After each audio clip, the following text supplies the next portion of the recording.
नमस्कार साथियों, चर्चा करते हैं इस सेशन में बिंदु संख्या 2 पर और दूसरी जो यूनिट है उसकी आज प्रश्नोत्तरी की बात करने वाले हैं। इसमें दूसरी यूनिट है फिक्स फायर फाइटिंग इंस्टॉलेशन और फिक्स फायर फाइटिंग इंस्टॉलेशन के लिए जो महत्वपूर्ण 15 क्वेश्चन है इस यूनिट के, उन पर हम चर्चा करने वाले हैं। पहला प्रश्न आप लोगों की स्क्रीन पर दिया गया है। प्रश्न है कि केमिकल फायर इंस्टॉलेशन के प्रकार होते हैं। क्या पूछा गया है? केमिकल फायर इंस्टॉलेशन के प्रकार कितने होते हैं? तो दो बताए गए जिनमें एक फिक्स्ड और एक मूवेबल, यानी एक तो स्थायी होता है, एक जिसको हम हिला सकते हैं।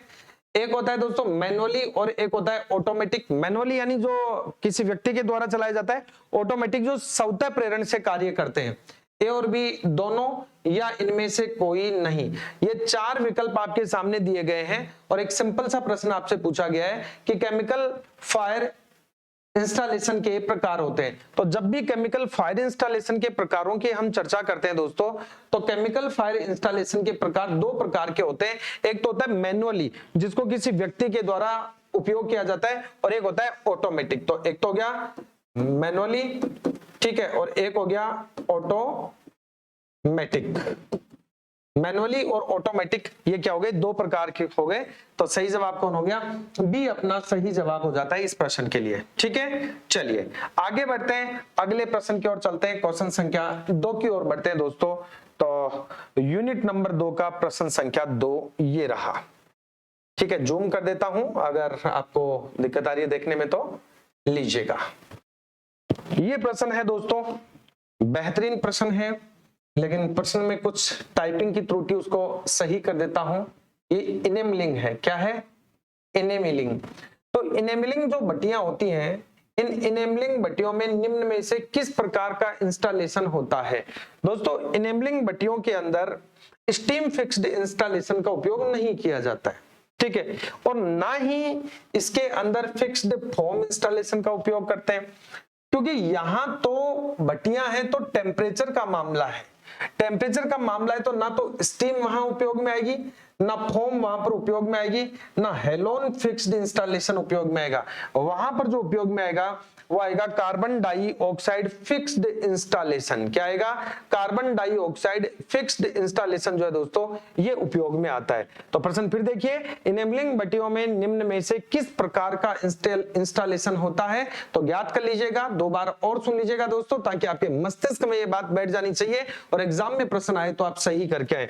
CO2 यानी कार्बन डाइऑक्साइड फिक्स्ड इंस्टॉलेशन का उपयोग इनेबलिंग बत्तियों में किया जाता है। ठीक है, तो जवाब हो गया अपना डी। और अब बढ़ते हैं अगले प्रश्न की ओर। लीजिए अगला क्वेश्चन, क्वेश्चन संख्या 3 ये रहा आपके सामने। प्रश्न संख्या 3 आपके सामने आ चुका है और प्रश्न संख्या 3 जो है दोस्तों ये है कि हेलोन फिक्स्ड इंस्टॉलेशन में तरल रूप में होता है। तो हेलोन फिक्स्ड इंस्टॉलेशन में लिक्विड के रूप में जिसका उपयोग किया जाता है वो क्या है, इसके लिए पूछा गया है। तो लिक्विड के रूप में CO2 गैस नहीं होती है, ना ही एथिलीन ब्रोमाइड होती है। ब्रोमाइड तो होती है लेकिन वो एथिलीन ब्रोमाइड नहीं होती है, वो होती है मेथिल ब्रोमाइड। कौन होती है? मेथिल ब्रोमाइड होती है दोस्तों। तो प्रश्न क्या था कि हेलोन फिक्स्ड इंस्टॉलेशन में लिक्विड फॉर्म में कौन होता है? तो वो होता है मेथिल ब्रोमाइड। कौन होता है मित्रों? मेथिल ब्रोमाइड होता है। ठीक है, नेक्स्ट अगले प्रश्न की ओर चलिए और अगला प्रश्न ये रहा आपका प्रश्न संख्या 4। प्रश्न संख्या 4 क्या कहता है? देखिए दोस्तों, थोड़ा सा जूम आउट करता हूं, प्रश्न थोड़ा बड़ा है, ये लीजिएगा। प्रश्न संख्या 4 कह रहा है कि भैया निम्न में से किस इंस्टॉलेशन में आग को स्मूथनिंग व कूलिंग मेथड द्वारा स्टीम पहुंचाई जाती है? निम्न में से किस इंस्टॉलेशन में आग को स्मूथनिंग व कूलिंग मेथड के द्वारा स्टीम पहुंचाई जाती है? बहुत ही अच्छा प्रश्न है, शानदार प्रश्न है। ठीक है, तो fixed foam installation, steam fixed installation, halon fixed installation या CO2 इंस्टॉलेशन पूछा क्या गया है? सीधा यहां पर गौर फरमाइए, क्या पहुंचा रहे हैं? स्टीम पहुंचा रहे हैं। तो स्टीम पहुंचा रहे हैं तो यहां पर जो इंस्टॉलेशन होगा वो भी कैसा होगा? वो भी स्टीम फिक्स्ड इंस्टॉलेशन होगा। तो सही जवाब क्या है? बी अपना सही जवाब हो जाएगा। प्रश्न संख्या 4 के लिए सही जवाब क्या होगा? बी हो जाएगा, स्टीम फिक्स्ड इंस्टॉलेशन। क्या हो जाएगा? Steam fixed installation. चलिए नेक्स्ट प्रश्न की ओर बढ़ते हैं, प्रश्न संख्या 5 की ओर। ये रहा आपके सामने प्रश्न संख्या 5। देखिए, केमिकल फायर इंस्टॉलेशन के प्रकार होते हैं। क्या पूछा गया है कि जो केमिकल फायर इंस्टॉलेशन है, इस केमिकल फायर इंस्टॉलेशन के प्रकार क्या है, ये आपसे पूछा गया है। केमिकल फायर इंस्टॉलेशन के प्रकार, तो फिक्स्ड और मूवेबल, मैनुअली और ऑटोमेटिक, ए और बी दोनों, और इनमें से कोई नहीं। कोई नहीं तो इसलिए नहीं होगा क्योंकि जवाब है, और दोनों जवाब नहीं है कि जवाब, इसलिए ये भी नहीं होगा। फिक्स्ड तथा मूवेबल नहीं होगा दोस्तों। केमिकल फायर इंस्टॉलेशन ये भी मैनुअली होगा, जो किसी व्यक्ति के द्वारा उपयोग किया जाएगा, या फिर ये स्वचालित होंगे। तो मैनुअली और ऑटोमेटिकल, ये दो प्रकार के होते हैं केमिकल फायर इंस्टॉलेशन। तो सही जवाब यहाँ पर क्या होगा प्रश्न संख्या 5 के लिए? बी अपना सही विकल्प यहाँ पर हो जाएगा। ठीक है, नेक्स्ट प्रश्न की ओर बढ़ते हैं, प्रश्न संख्या 6 की ओर चलते हैं। ये रहा प्रश्न संख्या 6 आपके स्क्रीन पर। पहले प्रश्न देख लीजिएगा, विकल्प आगे कि जो इनेबलिंग बत्तियां होती हैं, ठीक है, क्या होती है दोस्तों? जो इनेबलिंग बत्तियां होती हैं, इनमें निम्न में से किस प्रकार का इंस्टॉलेशन होता है? इनेबलिंग बत्तियों में किस प्रकार का इंस्टॉलेशन होता है, ये आपसे पूछा गया है। इनेबलिंग बत्तियों में किस प्रकार का इंस्टॉलेशन होता है, ये पूछा गया है। 4 विकल्प आपके सामने हैं। प्रश्न क्या था? प्रश्न था इनेबलिंग बत्तियों में किस प्रकार का इंस्टॉलेशन होता है। तो steam fixed installation, fixed foam installation, halon fixed installation, या CO2 फिक्स्ड इंस्टॉलेशन। कुछ देर पहले ही आपको बताया था, इनेबलिंग बत्तियों की जहां पर बात आती है, वहां पर हमारा जवाब क्या होता है? वहां पर हमारा जवाब होता है प्यारे विद्यार्थियों, कार्बन डाइऑक्साइड, यानी कि CO2 फिक्स्ड इंस्टॉलेशन। क्या होता है? CO2 फिक्स्ड इंस्टॉलेशन हमारा सही जवाब हो जाएगा इनेबलिंग भट्टियों के लिए। ठीक है, चलिए अगले प्रश्न की ओर बढ़िए, प्रश्न संख्या 7 की ओर चलते हैं। ये रहा क्वेश्चन संख्या 7 आपके सामने। ठीक है,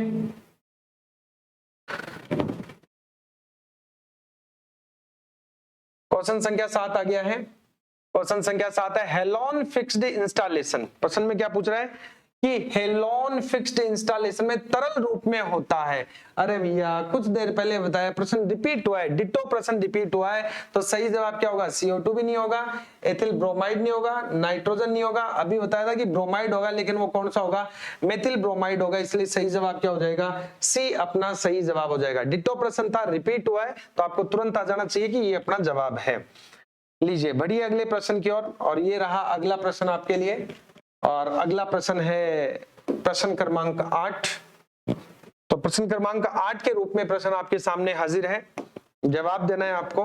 देखिए, निम्न में से किस इंस्टॉलेशन में आग को स्मूदरिंग व कूलिंग मेथड द्वारा स्टीम पहुंचाई जाती है? तो ये पहुंचाई जाती है स्टीम फिक्स्ड इंस्टॉलेशन। ये 2-3 क्वेश्चन है जो बाय डिफॉल्ट जो है वो रिपीट हुए, कोई बात नहीं है। ठीक है, तो इसका जवाब भी क्या होगा? स्टीम फिक्स्ड इंस्टॉलेशन होगा। नेक्स्ट अगले प्रश्न की ओर बढ़ेंगे। ये लीजिएगा, ये 2 प्रश्न आपके रिपीट हो गए थे प्यारे विद्यार्थियों।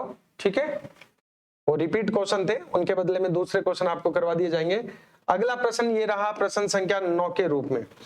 प्रश्न संख्या 9 है कि आग बुझाने के कौन कौन से सिद्धांत हैं? तो आग को बुझाने के सिद्धांतों की बात करें तो क्या ज्वलनशील पदार्थ हटाकर, यानी कि ईंधन को हटाकर, तो ईंधन को हटाकर आग बुझा सकते हैं, बिल्कुल सही बात है। ऑक्सीजन बंद करके, यानी कि स्मूदरिंग मेथड से, स्मूदरिंग मेथड से, ये भी सही है। और ये हो गया स्टारवेशन, स्टारवेशन मेथड है ना, भूखे मरना। ओके, ये भी सही है। पानी डालकर या ठंडा करके, कूलिंग मेथड, पानी डालेंगे ठंडा करेंगे तो कूलिंग मेथड, ये भी सही है।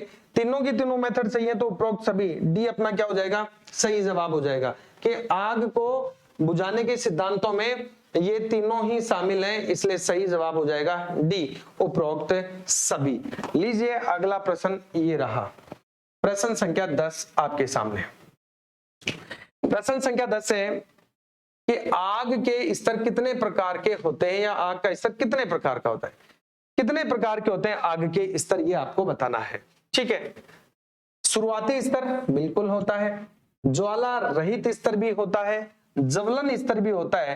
देखो स्टार्टिंग जब आग जलती है उससे पहले वाला, फिर ज्वाला रहित, जैसे ज्वाला नहीं है लेकिन धीरे धीरे जलना प्रारंभ हो गया है, और एक ज्वलन स्तर है उच्च स्तर, जिसमें धधक के जल रहा है पदार्थ। ठीक है, तो ये सारे के सारे आग के स्तर होते हैं, इसलिए जवाब क्या हो जाएगा, डी हो जाएगा। उपरोक्त सभी हमारा क्या हो जाएगा, यहाँ पर सही जवाब हो जाएगा प्रश्न संख्या 10 के लिए। ठीक है, चलिए, तो शुरुआती ज्वलनशील और ज्वलन और ज्वाला रहित ये सारे स्तर जो है वो आग के स्तरों में शामिल हैं। प्रश्न संख्या 11 के रूप में ये आ गया है आपका प्रश्न। प्रश्न है कि प्राथमिक आग बुझाने के उपकरण क्या है। प्राथमिक आग, या यूं कह दीजिएगा हेड अप्लायंसेस कौन कौन से हैं, या यूं कह दीजिएगा वे उपकरण कौन कौन से जो आग को बुझाने के लिए सबसे पहले उपयोग में लिए जाते हैं, यही तो मतलब हुआ इसका। ठीक है, तो प्राथमिक आग बुझाने का उपकरण क्या है। प्राथमिक आग बुझाने के उपकरणों की अगर हम यहाँ पर बात करें तो जल, बिल्कुल आग को बुझाने के लिए जल भी हम उपयोग में लेते हैं प्राथमिक रूप में। बालू रेत का उपयोग भी किया जाता है, इसीलिए तो ये जिस बाल्टी में होता है वो वाटर बकेट कहलाती है, वाटर बकेट कहलाती है, और रेत जिस बाल्टी में होती है वो सैंड बकेट, सैंड बकेट कहलाती है। CO2 का उपयोग भी किया जाता है, क्योंकि CO2 जो है वो आग को बुझाने के लिए सहायक है, तो इसका उपयोग भी किया जाता है अग्निशमन यंत्रों की सहायता से। यानी कि सारे के सारे जो है ये ऐसे संसाधन हैं जो आग को उसकी प्राथमिक अवस्था में बुझाने के लिए उपयोग में लिए जाते हैं, इसलिए उपरोक्त सभी इसका सही जवाब हो जाएगा। ठीक है, और प्रश्न संख्या 12 की ओर चलते हैं अब। तो लीजिए मित्रों, प्रश्न संख्या 12 ये रहा आपके सामने। प्रश्न संख्या 12 पूछना चाह रहा है कि होज रील किस काम में आता है। जो होज रील होज होता है, जो एक गोलाकार चकते पर या डिस्क पर लिपटा होता है, इस गोलाकार चकते पर लिपटा हुआ जो होज पाइप है वो किस काम में आता है, ये किस समय प्रयोग होता है। ठीक है, किस काम आता है और किस समय प्रयोग होता है। तो अग्निशमन से संबंधित है। अरे बात तो सही है भाई, अग्निशमन से संबंधित है। पानी का वेग रोकेगा नहीं, हवा का वेग घटाने बढ़ाने ये काम नहीं इसका। उपरोक्त में से कोई नहीं इसलिए नहीं होगा क्योंकि होजरील का उपयोग, होजरील का काम या किस समय प्रयोग होता है, तो अग्निशमन से संबंधित है। ये आग को बुझाने के लिए इसका उपयोग होता है, जहां आग लगी होती है तो उस समय इसका उपयोग बिल्डिंग में किया जाता है, जिसका उपयोग सुगम है, आसान है, एक व्यक्ति भी आसानी से इसका उपयोग कर सकता है। ठीक है, तो सही जवाब क्या हो जाएगा इसका, अग्निशमन से संबंधित सही जवाब हो जाएगा। लीजिए नेक्स्ट क्वेश्चन, प्रश्न संख्या 13 के रूप में ये रहा प्रश्न संख्या 13। प्रश्न संख्या 13 आपसे पूछना चाह रहा है कि एक्स्ट्रागुइंसर में कौन सा पदार्थ प्रयोग किया जाता है। तो जो एक्स्ट्रागुइंसर है, आग बुझाने के जो उपकरण है दोस्तों, इनके अंदर कौन से पदार्थों का उपयोग किया जाता है, ये अपने को जवाब देना है। तो यहां पर CO2 का उपयोग भी किया जाता है, वो CO2 एक्स्ट्रागुइंसर कहलाते हैं। पानी का उपयोग भी किया जाता है, वो वाटर एक्स्ट्रागुइंसर कहलाते हैं। फोम का उपयोग भी किया जाता है, वो फोम एक्स्ट्रागुइंसर कहलाते हैं। इसका मतलब सही जवाब क्या हो गया, डी इसका सही जवाब हो गया। क्या हो गया, सही जवाब हो गया इसका डी। ओके, कोई करेक्शन हो गई तो आप देख लेना, बाकी ये सही जवाब डी होगा। चलिए अगले प्रश्न की ओर चलते हैं, प्रश्न संख्या 14 की ओर पड़ाव डालते हैं। ये रहा प्रश्न संख्या 14। प्रश्न संख्या 14 है दोस्तों कि वाटर टाइप एक्स्ट्रागुइंसर। प्रश्न क्या पूछ रहा है, ध्यान दीजिएगा। प्रश्न पूछ रहा है कि वाटर टाइप एक्स्ट्रागुइंसर का प्रयोग किस प्रकार की आग को बुझाने में किया जाता है।